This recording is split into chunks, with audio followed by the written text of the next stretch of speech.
Good afternoon. Bago ang lahat, happy birthday Sangko. Thank you. Dito kami ngayon sa Madrid compound, dito sa San Jose. Kila Sangko Arthur, tsaka kila Kuya Ruben. Ito, dami ng bahay. Dati bayabasan to. Nung araw. Hawayanan. Di ba?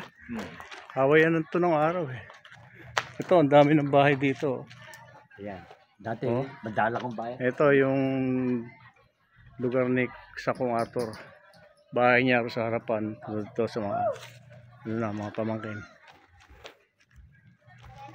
Di pag dito, di ba, luwang pa pala, oh. Diyan kumuha ng kuryente tubig dahil malapit sa kalsada. Yan.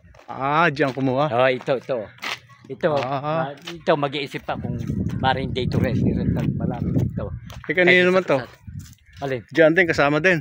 Ito sa Kuya Cesar mo. Ito yung parte ni Kuya Cesar. Sa madalas sabi, yung kabiyak, yung kalahati, binenta sa anak na Ate Emily mo. Okay. Huwag na ibenta, sabi nga ng mga kapatid ko, huwag niyo ibebenta sa ibang tao. Tama, kamag-anak muna. Kamag-anak muna. Tama. Laki pala yun ang bahay.